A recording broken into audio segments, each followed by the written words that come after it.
Hi guys, I want to do something different and I want to react to some other staff housing tours on YouTube because I feel like I haven't personally done a Glacier Lane tour, so because I didn't live there, but I want to give you guys like an honest review on whether the other information you're getting is accurate.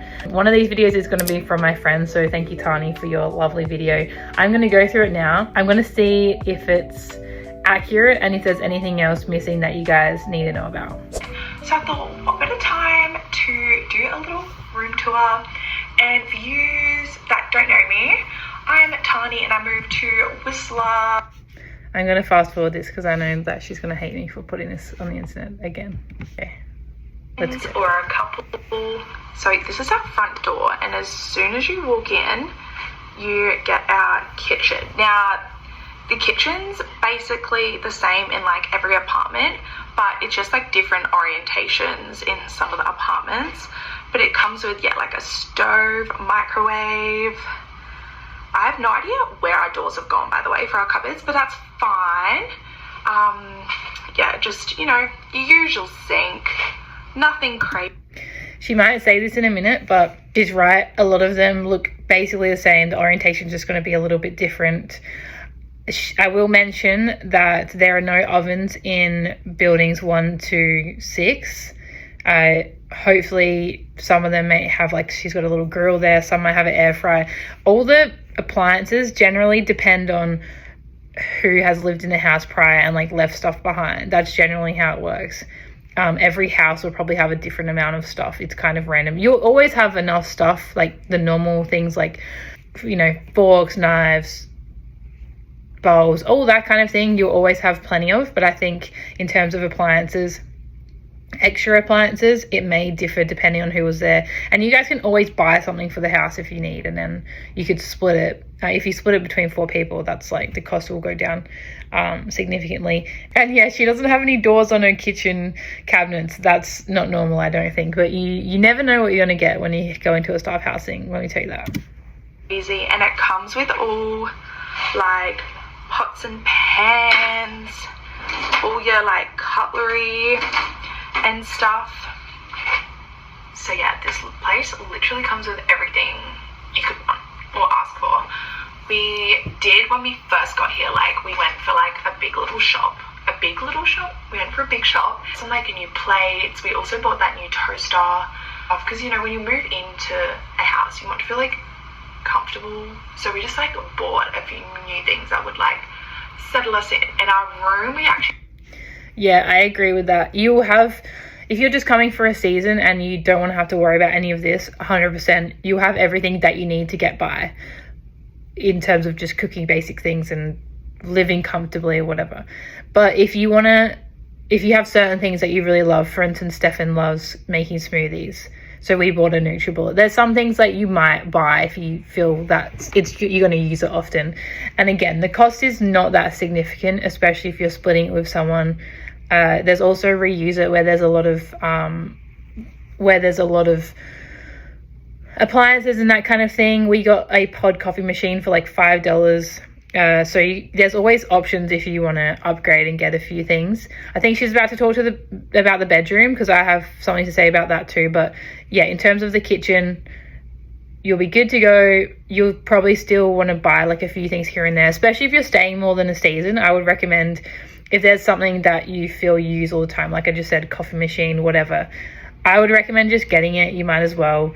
If you want like a small air fryer, we ended up buying an air fryer from Amazon, and it was like the best thing that we did because it just makes it easier to cook everything. You don't have to worry about heating things up on the stove. You can just put it in the air fryer. It takes like 1 minute, and it's honestly life-changing. So if you feel there's something that you probably want to buy, just do it. Unless it's like hundreds and hundreds of dollars, maybe think on it.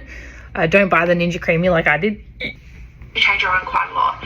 So in both rooms there's like a bunk bed, and because we're a couple, we had to like switch it around. So like we bought, you'll see when like I show you, we bought the top bunk mattress down, so we're like currently on like basically like a king mattress on the floor, because it's like 2 singles together. But you know what, it works. We can get a double from maintenance. So if you do come with a couple, you can get a double bed, but this one's just bigger and it's been working for us so far. Then as you turn right, when you come in the door, there is just a fridge and our ski gear. There's my new board. How exciting. She's pretty and pink. Definitely get used to having just snowboard and ski gear just like all through the house, because they're quite small, so, and everyone has so much stuff, so just be prepared that all that stuff's going to be out like all the time. Love her. And then when you keep going, we have the vanity, sink and whatnot. So yeah, when you go to the right, we have the bathroom, and it comes with like a shower, a bath, just cute little toilet, all that fun stuff.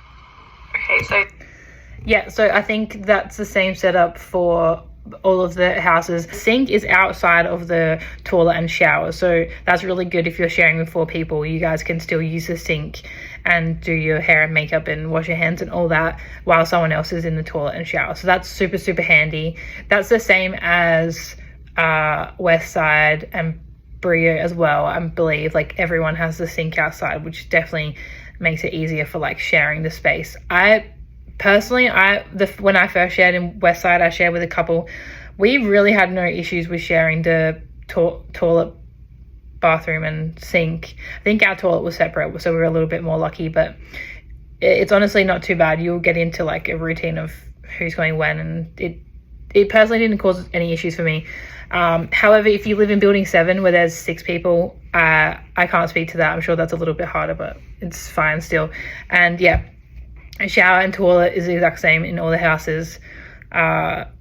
Just try and I would recommend just trying to make sure that you keep the space clean, because obviously you're sharing with a lot of people. Try and be organized.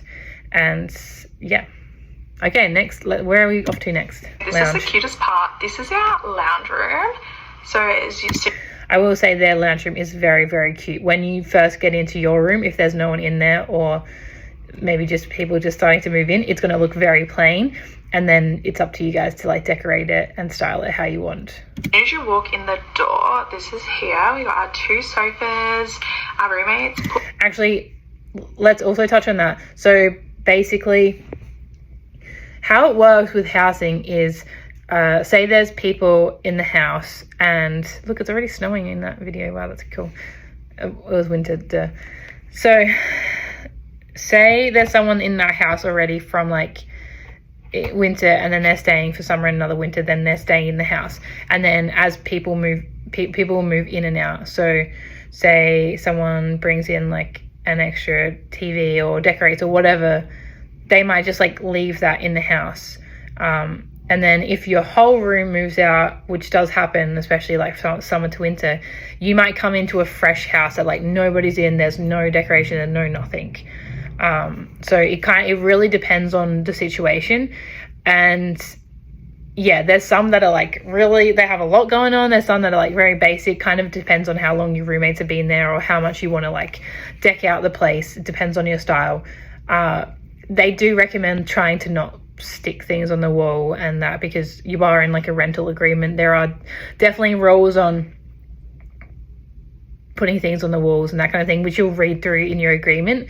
So just be careful if you are putting stuff up. Try and be respectful. Try not to damage anything. But yeah, it's kind of up to you guys how you want to decorate the house. Really cute little lights up everywhere, which I actually love. It just brightens the place up a little bit. But yeah, we got 2. Another thing, actually, some of the houses don't have lights, as in like above. So that's why you see they've got a lamp. A lot of people have lamps. So definitely, I recommend like the fairy lights or the lamps. It just creates more of a nice vibe, and you might actually not have a light, so you might need it. So here's a little coffee table, TV. You can see that it's snowing outside, which is so exciting.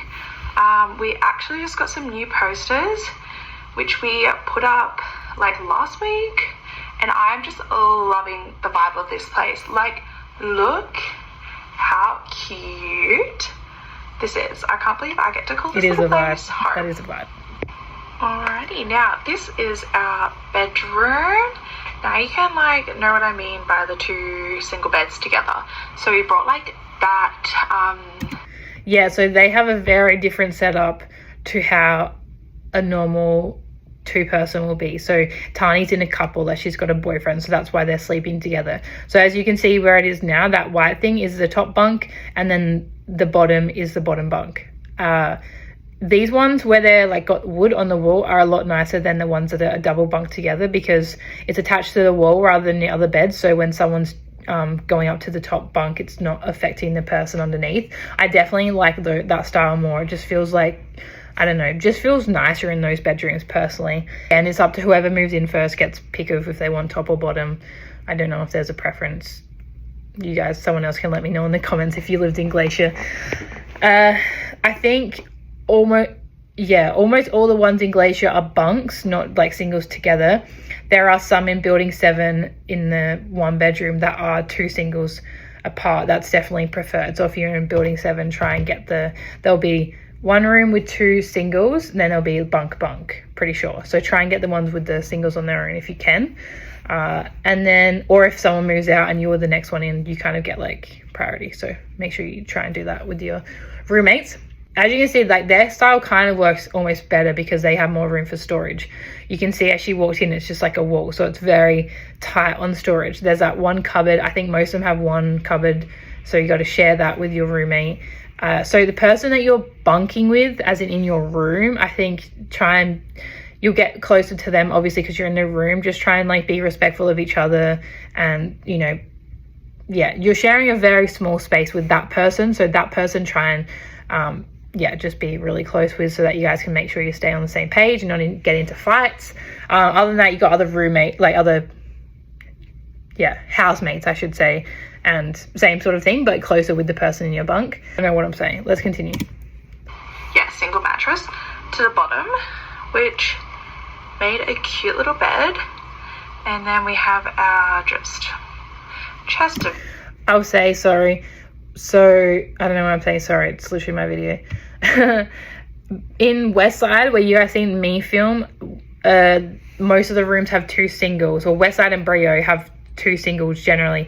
What we do as a couple is push those 2 singles together, and then you can like put your sheet on to like a double sheet onto both, and then you have like one double bed. It is not as nice as a double bed because it's like in the middle there's a slit, but it's still nicer than nothing. I know some people that are in Glacier that sleep in a single bed together. I don't know how you want to work that out. If you're a couple, I guess that's up to how you guys want to sleep. But in Westside and Brio, it's like a little bit easier. I think they do tend to put couples out there as well for that reason. I don't know if anyone has an actual double bed. We can ask. Drawers. Most of my stuff is just everywhere. Cute little poster that we just put up. We use the top bunk as like storage now. We also sometimes hang out laundry from there. That was a little Carl's invention from the old bed frame that was down here.